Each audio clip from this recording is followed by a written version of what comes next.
Welcome to The Explainer. Today, we're going to dive into a book that completely flipped the script on how millions of people think about money. Rich Dad, Poor Dad. So the whole idea behind this book comes from the author Robert Kiyosaki getting two totally different sets of advice. On one hand, you have his real dad, the poor dad, super smart, highly educated, but always stressing job security. And on the other hand, you have his friend's dad, the rich dad, an entrepreneur who saw money in a completely different way. So here's how we're going to break it all down. First, we'll look at those two mindsets. Then, we'll see how one of them leads to this trap called the rat race. After that, we'll get into the secret to escaping it, how to actually use that secret, and we'll wrap up with the single most powerful tool you've got for building wealth. Now, we're not talking about a small disagreement here. These two dads were on completely different planets when it came to money. You know, poor dad would say things like, "I'm not interested in money," while rich dad's philosophy was, "Money is power." And this right here, this is probably the best example of that difference. One dad viewed his house as the biggest, best investment he could make, total security. The other dad, he saw his house as a liability, something that just sucks money out of your wallet. And he thought if your house is your biggest investment, you're in deep trouble. This one idea is the key to everything else in the book. So where does that poor dad thinking actually lead you? Well, a lot of the time, it leads right into something the book calls the rat race. It's this endless cycle of working harder and harder, but never really getting anywhere. And, it usually starts from a really good place. It all starts with that path we're all told to take, right? Go to a good school, get good grades, get that safe, secure job. You're doing everything you're supposed to do. You feel like you're making all the right moves. And for a while, it feels great. The plan is working, you start climbing the ladder, your paycheck gets bigger, you get that promotion. You feel like you're finally becoming financially stable. But here's the catch, the invisible trap. As your income grows, your spending has a funny habit of growing right along with it. A bigger house, a nicer car, and all of a sudden, your bills are higher, your taxes are higher. It's something called lifestyle inflation. So now you're stuck. You need that next raise, not to get ahead, but just to keep up with your new, bigger expenses. And that fear of not having enough money, well, it pushes you to work even harder. And there it is. That's the rat race in a nutshell.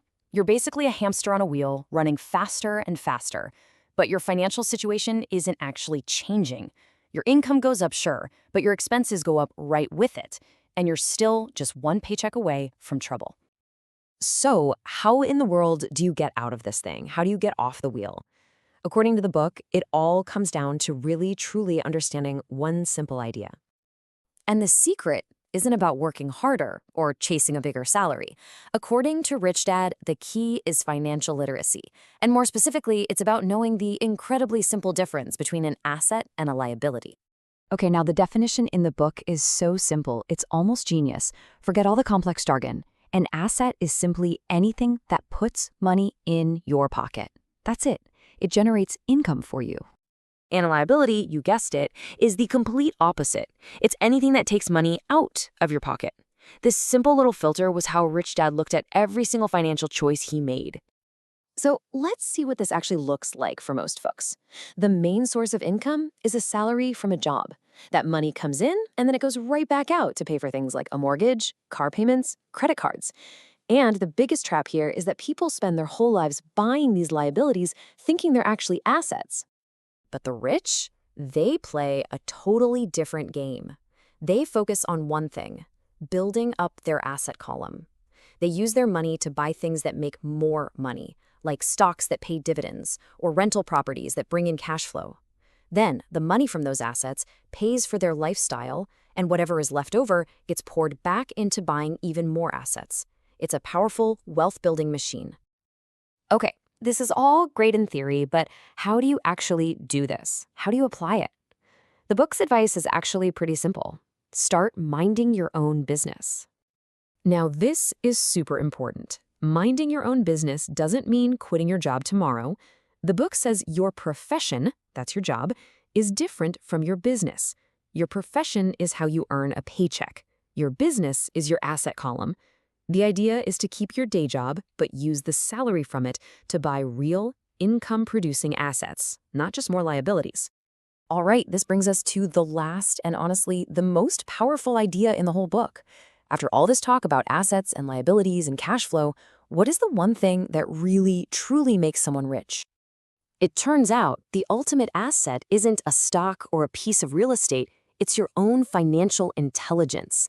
It's your ability to see opportunities, to understand how money actually works, and to make it work for you. And that is an asset no one can ever take away from you. And this is such a key point. You've probably heard stories about lottery winners or pro athletes who make millions and ends up completely broke, right? They were great at making money, but they had no idea how to keep it. Without that financial education, even a massive income will just flow right out the door to pay for liabilities. So, when you really boil it all down, the entire book comes back to this one simple question you have to ask yourself every single day. The choice to build wealth isn't some big decision you make once. You make it over and over again with every single dollar. So think about it. The next time you get paid, what are you going to buy? An asset or a liability?